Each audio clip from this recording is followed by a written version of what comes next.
আসসালামু আলাইকুম সবাইকে। হৃদিতা গল্পের 7 নম্বর পার্ট। তো বেশি কথা না বলে চলুন গল্প শুরু করা যাক। হঠাৎ পরিচিত কণ্ঠে কেউ যেন আমার নাম ধরে ডেকে উঠল। নিউজ ফিড দেখা বাদ দিয়ে তার দিকে তাকাতেই আমার চোখ যেন কপালে উঠে গেল। আজ 1 মাস পর আরোহীর সঙ্গে কলেজে এভাবে দেখা হবে সেটা কখনোই আশা করিনি। নিশ্চয়ই এই কলেজেই পড়ে। ধুর, ও পড়লেই কি না পড়লেই কি, ওর সঙ্গে কথা না বলাই ভালো। এসব ভেবে চলে আসতে যাব এমন সময় আরোহী আমার সামনে এসে বলতে লাগলো, কেমন আছেন? আমি আরোহীর কথাতে কোনো রেসপন্স না করে চলে আসতে যাব তো আমার পথ আটকিয়ে আরোহী বলে উঠলো, সেদিন আপনার চলে যাওয়ার কথা শুনে কেন জানি নিজের চোখে জল আটকাতে পারিনি। নিজেকে অনেক অপরাধী বলে মনে হয়েছে। আমার জন্মদিনে আপনার সঙ্গে মিসবিহেভ না করলে হয়তো আমাদের বাসা থেকে এভাবে নিশ্চয়ই আসতেন না। আমি বললাম, আমাকে তাড়ানোর জন্যই তো উঠে পড়ে লেগেছিলেন, এখন আপনাদের বাসা ছেড়ে চলে আসছি, এতে তো খারাপ লাগার কোনো কথা না। আরোহী বলল, আমার একটা ভুল ধারণার জন্য আপনার সঙ্গে মিসবিহেভ করেছি, সেই ভুলটি এখন বুঝতে পেরেছি। আমি নিশ্চুপ হয়ে দাঁড়িয়ে রইলাম। আরোহী বলল, আপনি চাইলে আবার আমাদের বাসায় থাকতে পারেন, আমার কোনো সমস্যা নেই। এবার আমি কথা দিচ্ছি আপনার সঙ্গে আর কোনো মিসবিহেভ করব না। আমি বললাম, আপনি পারেনও বটে। আপনার কি মনে হয় এই মিষ্টি মাখা কথা বলেই আমি আপনার ওখানে চলে যাব? কখনোই না। আপনাকে বলেছিলাম না, আপনি শুধু দেখতেই সুন্দর, কিন্তু আপনার এই চেহারার মতো যদি আচার ব্যবহারটা ভালো হতো তাহলে হয়তো আপনার প্রতি একটা ভালো লাগা কাজ করতো, কিন্তু আপনি তো এরকম না, তার উল্টো। আরোহী আনমনে বলে উঠলো, আপনি চাইলে সবকিছু বদলে ফেলবো। আমি বললাম, আমি চাইলে বদলাবেন মানে? আরোহী আমার কথার উত্তর না দিয়ে বলল, আমরা কি সবকিছু ভুলে বন্ধুত্বের সম্পর্ক বানাতে পারি না? আমি বললাম না। আরোহী বলল, কেন?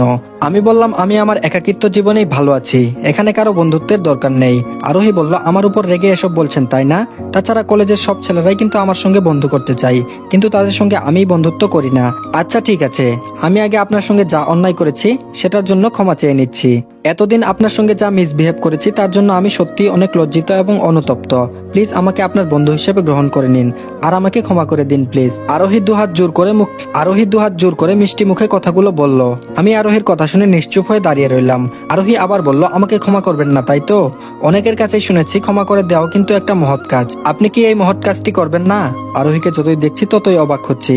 এই মেয়েটি এক এক সময় এক এক রূপ ধারণ করে দেখছি। আগে যখন তাদের বাসায় থাকতাম তখন তো অকারণে মিসবিহেভ করতো, আর এখন এসব মিষ্টি মাখা কথা বলে আমাকে কেন জানি নিমিষেই গলিয়ে ফেলছে। আনমনে এসব ভাবতেই আরোহী বলে উঠলো, আমাকে কি মাফ করা যায় না? আমি নিশ্চুপ হয়ে দাঁড়িয়ে রইলাম। আরোহী বলল, কি হলো বলেন?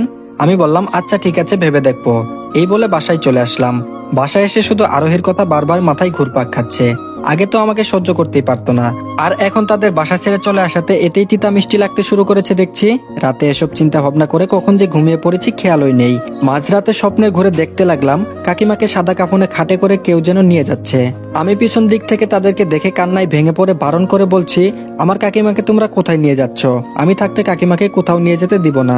কেউ আমার কথা কানেই নিচ্ছে না। তারপর কোনো উপায় না পেয়ে জোরে কাকিমা বলে চিৎকার মারতেই ঘুম ভেঙে গেল। আমার রুমমেট জয় পাশে এসে বলতে লাগলো, ভাই আপনি ঘুমের মাঝে কাকিমা বললে হঠাৎ চিৎকার দিলেন, নিশ্চয়ই কোনো দুঃস্বপ্ন দেখেছেন। আমি বললাম, ভাই পানি হবে একটু? বলা মাত্রই সামনে এক গ্লাস পানি নিয়ে এলো। তারপর পানিটুকু খেয়ে জয়কে বললাম, হ্যাঁ ভাই, অনেক বড় একটা দুঃস্বপ্ন দেখেছি। আসলে এই পৃথিবীতে আমার আপনজন বলতে আমার কাকা কাকিমা, তারাই আমাকে আদর যত্নে বড় করেছেন। আজ প্রায় 1 বছর হয়ে গেল তাদের সঙ্গে আমার কোনো যোগাযোগ নেই। জয় বলল, তাদেরকে ছেড়ে ঢাকা শহরে পড়ে আছেন কেন? আমি বললাম, সে এক লম্বা কাহিনী। জয় বলল, বলেন না ভাই, কি কাহিনী? আমি বললাম, এখন না ভাই, আরেকদিন সময় নিয়ে বলবো নে। তারপর জয় বলল, আচ্ছা ঠিক আছে ভাই, আমি অবশ্যই আপনার গল্পটা শুনবো। এখন আপনার ঘুমের প্রয়োজন, ঘুমিয়ে পড়েন। আমি বললাম, বাকি রাতটুকু ঘুমাতে আর পারলাম না। ফজরের আজান শুনে বিছানা থেকে উঠে অজু করে মসজিদে নামাজ পড়তে গেলাম। কতদিন আগে যে নামাজ পড়তে গিয়েছিলাম তার ঠিক এখনো মনে নেই। নামাজ শেষ করে আল্লাহর কাছে মোনাজাতে বললাম, হে আল্লাহ, তুমি আমার কাকা আর কাকিমাকে ভালো রেখো। তারা হয়তো আমার রক্তের কেউ না, তারপরও তারা আমার আপনজন। তারা যে অবস্থায় থাকুক না কেন ভালো থাকে যেন। এইটুকু বলে সংক্ষিপ্ত মোনাজাত পরে মসজিদের বাইরে চলে আসলাম। ইতিমধ্যে বাইরের সূর্যের আলোয় রক্তিম হয়ে উঠেছে। বাসায় এসে কেন জানি মনে হলো কাকিমার সঙ্গে কথা বলা দরকার। পুরাতন সিমটা ওপেন করে ফেললাম। এর আগে অনেকবারই ওপেন করেছি, কিন্তু তাদের কোনো ফোন দেওয়ার ইচ্ছা হয়নি, কিন্তু আজ দিতে হচ্ছে। তো তানিশার কাছে ফোন দিলাম। 2 একবার রিং হওয়ার পর তানিশা ফোনটা রিসিভ করেই বলল, হ্যালো, কে বলছেন? আমি বললাম, কাকিমার কাছে ফোনটা দেন। আমার কণ্ঠ শুনেই তানিশা বলল, ভাই তুই কেমন আছিস? কতদিন ধরে তোর নাম্বারে কল দিয়েছি তার কোনো হিসাব নেই, কিন্তু প্রতিবারেই ফোন বন্ধ দেখাই। ফোনটা কেন বন্ধ করে রেখেছিস বলতো? তানিশা একসঙ্গে অনেকগুলো কথা বলে উঠলো। তারপর তানিশার কথার উত্তরে বললাম, আপনার সঙ্গে কথা বলার কোনো ইচ্ছা আমার নেই। এখন যদি কাকিমার কাছে ফোনটা না দেন তো কথা না বাড়িয়ে লাভ নেই, ফোনটা রাখছি। কিছুটা রেগেই কথাগুলো বললাম। তারপর তানিশা বলল, মাকে ফোন দিচ্ছি, তবুও ফোন রাখিস না। কাকিমার হাতে ফোন দিবার পর কাকিমা কান্না করে বলে উঠলো, বাবা কেমন আছিস? আমি বললাম, আলহামদুলিল্লাহ ভালোই, তোমরা কেমন আছো? কাকিমা বলল, তুই কি আমাদের ভালো রেখেছিস? আমি নিশ্চুপ হয়ে রইলাম। কাকিমা আবার বলল, বাবা অনেকদিন তো বাইরে থাকলি, এবার চলে আয় না বাপ, তোকে ছাড়া বাড়িটা কেমন শূন্যতায় ভরে গেছে। কাকিমার কথা শুনে আমি কোনো জবাব না দিয়ে নিশ্চুপ হয়ে রইলাম। কাকিমা বলল, তোকে খুঁজতে তোর কাকাই ঢাকা পর্যন্ত খুঁজে আসছে, কিন্তু তোর কোনো সন্ধান ও পাইনি। কোথায় আছিস আর কি করছিস কিছুই জানতে পারিনি।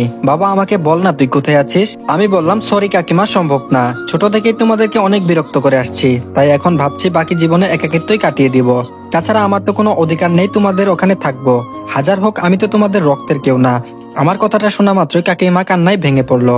তারপর বলল, তোকে ছোট থেকে বড় করেছি এসব শোনার জন্য? আমি জানি তোর একটু জিদ বেশি, এর জন্য কি তুই আমাদের ছেড়ে সারা জীবন কাটিয়ে দিতে পারবি? তুই হয়তো আমাদের ছাড়া ভালো আছিস, কিন্তু আমরা তোকে ছাড়া ভালো নেই, সেটা বুঝিস না? কাকিমার কথা শুনে আমি আবারও চুপ করে থাকলাম। কাকিমা আবার বলল, বাবা তুই আর জিদ করে বাইরে থাকিস না, তোকে ছাড়া সত্যি আমরা ভালো নেই।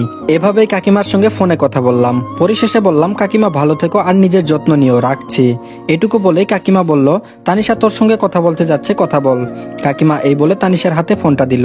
তানিশা হ্যালো বলা মাত্রই ওপাশ থেকে লাইন কেটে দিল। তানিশা মন খারাপ করে তার মাকে বলতে লাগলো, মা ও আমার সঙ্গে কথা না বলেই ফোন কেটে দিল। আজ প্রায় 1 বছর পর ফোন দিল, অথচ আমার সঙ্গে কথাই বলল না। কাকিমা বলল, থাক মা, মন খারাপ করিস না। তুই বোন হয়ে ওকে অনেক বাজে কথা বলেছিস দেখেও ও তোর উপর অভিমান করে আছে, আজও কথা বললো না এজন্যই। ইতিমধ্যে তানিশা কান্না শুরু করে ফেলেছে। তানিশার কান্না দেখে তার মা সান্ত্বনা দিতে দিতে বলল, আবার যখন ফোন দিব তখন দ্রোণীকে বুঝিয়ে বলবো যেন তোর সঙ্গে কথা বলে। পাগলি মেয়ে, ভাইয়ের জন্য যখন এতই খারাপ লাগছে তো সেদিন কেন ঝগড়া করতে গেলি? তানিশা কান্না করে বলল, মা আমার ভুল হয়েছে, এবার ফিরে আসলে কখনো ওর সঙ্গে আর ঝগড়া করব না। অপরদিকে আমি মনে মনে ভাবতে লাগলাম, তানিশার সঙ্গে একটু কথা বললে হয়তো ভালো হতো। পাগলিটা নিশ্চয়ই আমার আচরণে কষ্ট পেয়েছে, পেলেই বা কি, বেঁচে থাকলে ওর সঙ্গে কথাই বলবো না। আজও তার বলা বাজে কথাগুলো আমার কানে ভাসে। এসব ভাবছি, এর মধ্যে মেসেজের শব্দে ধ্যান ভেঙে গেল। তারপর মেসেজটি ওপেন করে পড়তে লাগলাম। কেমন আছো তুমি? নিশ্চয়ই ভালো নেই, পরিবার ছাড়া কজনেই বা ভালো থাকতে পারে। সেদিক থেকে তুমিও ভালো নেই সেটা আমি জানি। তোমার 2 বছরের ভালোবাসাটা আমি বুঝতে পারিনি। কি করব বলো, যখন তোমাকে ভালো লাগতে শুরু করলো ঠিক তখন ওই যে দুর্জয় আমাদের মাঝে এমন একটা দেয়াল তৈরি করবে সেটা আমি কোনোদিন কল্পনাও করিনি। মাঝখানে তোমাকে শুধু ভুল বুঝে গেলাম, জানি না ক্ষমা করবে কিনা, তারপরও বলবো প্লিজ আমাকে ক্ষমা করে দাও। তোমার সঙ্গে না বুঝে অন্যায়টা করে ফেলেছি। বিশ্বাস করো, সত্যটা জানার পর তোমাকে অনেক খুঁজেছি, কিন্তু কোথাও পাইনি। আব্বু অনেক অনুশোচনায় ভুগছেন। প্লিজ এবার গ্রামে ফিরে আসো, জিদ করো না, আমি তোমার অপেক্ষায় থাকবো। কথাগুলো ফোনেই বলতাম, কিন্তু সাহস পাচ্ছিলাম না, তাই মেসেজে বললাম। মেসেজটা পরে কেমন জানি ঘোরের মধ্যে পড়ে গেলাম। আজ সিমটা ওপেন করতে অচেনা নাম্বার থেকে কে এসব মেসেজ দিচ্ছে? হৃদিতা নয়তো? কৌতূহলবশত সেই নাম্বারে কল দিলাম। ফোনটা রিসিভ করে ওপাশ থেকে যখন হেলো শব্দটি আসলো তখন বুঝতে আর বাকি রইল না কে এটা। তারপর কথা না বলে দ্রুত লাইন কেটে দিলাম, আর ওপাশ থেকে অবিরাম কল আসতেই লাগলো। এক পর্যায়ে সিমটাই অফ করে রেখে দিলাম। এখন হয়তো হৃদিতার সামনে সত্যটা প্রকাশ হয়েছে, এর জন্য আমাকে খুঁজছে তার ভুলের ক্ষমা চাওয়ার জন্য। কিন্তু আমি তো তাকে ক্ষমা করব না। গ্রামবাসীর সামনে আমাকে অনেক অপমান অপদস্থ করেছে, আর সেটা এত তাড়াতাড়ি কিভাবে বলি? একটা সময় হৃদিতাকে অনেক ভালোবাসতাম, ওকে নিয়ে স্বপ্নও ছিল, কিন্তু বর্তমানে হৃদিতার প্রতি একটু অনুভূতি জেগে নেই। সবগুলোকে মেরে ফেলেছি। যে কিনা অল্পতেই ভুল বুঝে, সত্য মিথ্যা বাছাই না করেই ভুল বুঝে। তারা শতবার ক্ষমা চাইলেও আমার কাছ থেকে কখনো সেটা পাবে না। সত্যটা জানার পর হয়তো হৃদিতা আমাকে পাগলের মতো খুঁজছে। আফসোস আমাকে পায়নি। আজ সত্যি তাদের কর্মকাণ্ড দেখে অনেক খারাপ লাগছে। যাই হোক, হৃদিতা আমাকে যত যাই করুক না কেন, তাকে কখনো ক্ষমা করব না। আর ভালোবাসার কথা জানতে চাচ্ছেন তো, সেটা সেদিনই শেষ। এখন নতুন করে হৃদিতার প্রতি কোনো অনুভূতি জন্ম নেয়নি, আর নিবেও না। এইভাবে দিনকাল কাটতে লাগলো। কিন্তু কদিন ধরে লক্ষ্য করছি আরোহী আমার সঙ্গে বন্ধুত্বের সম্পর্ক গর্বে দেখে উঠে পড়ে লেগেছে। যতই তাকে এড়িয়ে চলি ততই পিছু লেগে থাকে। সেদিনের ঘটনা, ক্লাস শেষ করে জুবাইরের সঙ্গে কলেজের মাঠে আড্ডা দিতেছিলাম। আরোহী হুট করে সামনে এসে বলল, এই আপনার সমস্যা কি? যখনই আমাকে দেখেন তখনই এড়িয়ে চলে যান কেন? আরোহীর কথার উত্তর না দিয়ে জুবাইরকে বললাম, চললাম রে বন্ধু, এখানে আর ভালো লাগছে না।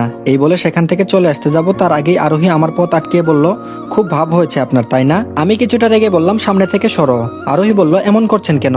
বন্ধুত্বের সম্পর্ক তো করতে বলেছি, এতে কি সমস্যা? আমি বললাম, সবার সঙ্গে বন্ধুত্ব করলে যে আপনার সঙ্গে বন্ধুত্ব করতে হবে এমন তো কোনো কথা নেই। তাছাড়া আপনি আমার পিছনে এত উঠে পড়ে লেগেছেন কেন?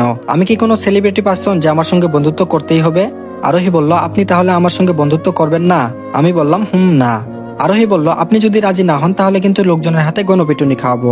আমি কিছুটা হেসে বললাম, কিভাবে? আরোহী চিৎকার মেরে বলতে লাগলো, দাঁড়ান দেখাচ্ছি। আরোহী বলল, কে কোথায় আছো? আমাকে এই বকাটে ছেলের হাত থেকে বাঁচাও। এই রে সেরেছে। আরোহী যেভাবে লোকজন ডাকতে লেগেছে আমার তো হাড্ডি গুড্ডি মার খাইয়ে এক করে ফেলবে। না, একটা ব্যবস্থা করতেই হবে। আরোহী বলল, কে কোথায় আছো, আমাকে এই বখাটের হাত থেকে রক্ষা করো। আমি বললাম, প্লিজ থামুন, নয়তো লোকজন এসে গেলে মহাবিপদে পড়ে যাব। আরোহী আরো ফাজলামো করে বলতে লাগলো, রাজি না হলে বলতেই থাকবো, কেউ কোথায় আছো জলদি এখানে আসো প্লিজ। আমি একটু রেগে বললাম, থামতে বলছে কিন্তু। আরোহী বলল, না থামবো না, কে কোথায় আছো চলে আসো। কথাটা বলতেই ঠাস করে আরোহীর গালে থাপ্পড় মেরে দিলাম। বেশ, আরোহী আমার দিকে এক পলক তাকিয়ে ছোট বাচ্চাদের মতো এ করে কান্নায় বলল, আপনি আমাকে থাপ্পড় মারলেন? আমি বললাম, সরি, আসলে আমি বুঝতে পারি নাই থাপ্পড়টা এত জোরে লাগবে। এই সেরেছে। আরোহী যেভাবে ছোট বাচ্চাদের মতো কান্না করছে, একে কিভাবে চুপ করাবো। আরোহী কান্না করতে করতে বলল, আমি থানায় গিয়ে আপনার নামে মামলা করব, আপনি আমাকে থাপ্পড় মেরেছেন। আমি বললাম, প্লিজ এসব মামলা টামলা করেন না, দরকার পড়লে আপনি আমাকেও থাপ্পড় মারতে পারেন। আরোহী বলল, আপনি আমাকে থাপ্পড় মেরেছেন, আর আপনাকে তো আমি জেলের ভাত খাইয়েই ছাড়বো। আরোহী লক্ষ্য করলো তার এসব কথা বলাতে সে ভয়ে চুপসে গেছে। সেটা দেখে আরোহী আরো একটু অভিনয় করে বলেছে। আমি বললাম, কি মুশকিল, আপনি তো আমাকে রাগিয়ে দিলেন, নয়তো কি আর আপনাকে থাপ্পড়টা মারতাম। আরোহী বলল, আমি এখনই থানায় যাচ্ছি আপনার নামে কেস করতে, দাঁড়ান। আমি বললাম, এই দাঁড়ান, কোথায় যাচ্ছেন? আরোহী ভাব দেখিয়ে বলল, কেন থানায়? আমি বললাম, মানে নিজেদের ফ্রেন্ডলি দুষ্ট মিষ্টির চর থাপ্পড়ের জন্য কি থানায় যেতে হবে? দরকার পড়লে আপনিও আমাকে মারতে পারেন, তবুও এসব থানা পুলিশে যায়েন না। এদিকে আরোহী এসব কাণ্ড দেখে নিজের হাসি চেপে রাখতে পারছে না, তবুও নিজের হাসি চেপে রেখে বলছে, আমি আপনার কোনো কথা শুনছি না। জেলের ভাত যখন পেটে পড়বে, তাছাড়া পুলিশ মামতো পিটুনি দেওয়ার জন্য আছেই, তখন বুঝবেন থাপ্পড় মারার কেমন শাস্তি। আমি বললাম, আমরা তো একই কলেজে পড়ি, তো সেই হিসাব অনুযায়ী আমরা ফ্রেন্ড হই না। একটু ভুল করে ফেলেছি, তাই বলে থানায় যাবেন? আচ্ছা ঠিক আছে, চলুন, আমি আপনার সঙ্গেই থানায় যাব। তারপর আরোহী বলল, হ্যাঁ তাই চলুন। আমি বললাম, আপনি আমার হাত ধরলেন কেন? আরোহী বলল, থানায় যাবার আগেই যদি পালিয়ে যান। আমি বললাম, আচ্ছা ঠিক আছে চলুন। তারপর আরোহীর সঙ্গে তাল মিলিয়ে যেতে লাগলাম। এই সেরেছে, আরোহী তো সত্যি সত্যি আমাকে থানার দিকে নিয়ে যাচ্ছে। না, একটা ব্যবস্থা করতেই হবে। আমি বললাম, মানে আমরা কি সত্যিই থানায় যাচ্ছি? আরোহী নিজের মধ্যে হাসিটা চেপে বলল, হ্যাঁ অবশ্যই। আমি বললাম, মানে আজ না গেলে হয় না? আরোহী বলল, ও আচ্ছা, আপনি তাহলে আজ যাবেন না কাল যাবেন? আমি বললাম, হ্যাঁ কালকেই যাব। এবার আমি আসি। তড়িঘড়ি করে চলে আসতে যাব, বেশ সামনে 2 পা ফেলতে আরোহী ফিক করে হেসে উঠল। এই মুহূর্তে আরোহী তো হাসার কথা না, তাহলে হাসছে কেন? বিষয়টি জানতে পেছন দিকে তাকাতেই আমি যেন বেকুব বনে গেলাম। এই মেয়ে তো দেখছি হাসতে হাসতে গড়াগড়ি খাচ্ছে। আমি বললাম, আপনি হাসতেছেন কেন? আরোহী বলল, আপনি এত বোকা কেন? হ্যাঁ। আমি বললাম, আমি আবার কি করলাম? আরোহী বলল, থানার কথা শুনে আপনি তো রীতিমতো ভালোই ভয় পেয়ে গেছেন দেখছি। আমি বললাম, মানে কই ভয় পাচ্ছি? আরোহী বলল, ভয় না পেলে তুতলিয়ে কখনো কথা বলতেন না। আমি নিশ্চুপ হয়ে দাঁড়িয়ে রইলাম। আরোহী বলল, থাক, আপনার নামে কোনো মামলা টামলা করব না। অনেকটাই খুশি হয়ে আমি বললাম, সত্যি বাঁচালেন আমাকে। আরোহী বলল, ওহ, তার মানে আপনি সত্যি সত্যি থানা পুলিশে যেতে ভয় পান? আমি বললাম, বর্তমান যুগে থানা পুলিশ শুধু মেয়েদের কথাই শুনে। আপনি যদি একটু বানিয়ে পুলিশের কাছে আমার নামে নালিশ করতেন, তাহলে তো আমার পিঠে 1000টা লাঠিচার্জ পড়তো। আরোহী বলল, সরি অভিনয়টা করার জন্য, কিন্তু আপনাকে ভয় পাওয়ার অবস্থায় দেখতে ভালো লাগছিল, এর জন্য বিষয়টা ভালোভাবে করতে হলো। আমি বললাম, আপনি ভালোই অভিনয় করতে পারেন, আমি তো সত্যি সত্যি ভেবে নিয়েছিলাম। আরোহীর সঙ্গে এইভাবে বন্ধুত্বটা হয়ে যায়। আপনি থেকে তুই সম্পর্কে রূপান্তরিত হলো। প্রথম আরোহী যে খারাপ আচরণ করত, দেখে ভেবেই নিয়েছিলাম ও হয়তো ভালো আচরণ করতে জানে না। যখন বন্ধুত্বের সম্পর্ক হলো, তখন বুঝতে পারলাম তার মাঝে ভালো রূপটাও আছে। আরোহীর সঙ্গে বন্ধুত্ব হয়ে একদিক থেকে ভালোই হয়েছে, কথা বলার মতো একটা মানুষ হয়েছে। আরোহী একদিন জিজ্ঞেস করলো, গ্রাম থেকে ঢাকা শহরে কেন আসছি? আরোহী বলল, আচ্ছা তুই হুট করে ঢাকায় আসলি কেন? আমি বললাম, এতদিনে এটা জিজ্ঞেস করছিস? আরোহী বলল, হ্যাঁ, এখন বল কেন ঢাকায় এসেছিস? আমি বললাম, শুন তাহলে, আজ থেকে 1 বছর আগের ঘটনা। শুরু থেকে সবটা আরোহীকে বলে ফেললাম। সবটা শোনার পর আরোহী বলল, তোর জীবনে এত বড় একটা গল্প লুকিয়ে আছে, কখনো আমাকে তো একবার এগুলো বলিসনি। আমি বললাম, অতীতের ঘটনাগুলো স্মরণ করলে খারাপ লাগা কাজ করে, খুব কষ্ট হয়। আগের কথাগুলো ভাবলে এর জন্য ঘটনাটি চেপে রাখতে চেয়েছিলাম, কিন্তু সেটা বারবার সামনেই চলে আসে। কথাগুলো বলতেই চোখে পানি জমে গেল। আরোহী দেখে বলল, সরি রে, অতীতের কথাগুলো জানতে চেয়ে তোর কষ্টটা বাড়িয়ে দিলাম। আমি বললাম, সমস্যা নাই। আরোহী বলল, আচ্ছা চল রেস্টুরেন্ট থেকে কিছু খেয়ে আসি। তারপর রেস্টুরেন্টে গিয়ে বসতেই পিছন দিক থেকে এক বৃদ্ধ লোক বলে উঠলো, বাবা কেমন আছো? বৃদ্ধ লোকটিকে দেখে রীতিমতো অবাক হয়ে তাকিয়ে আছি। কে উনি?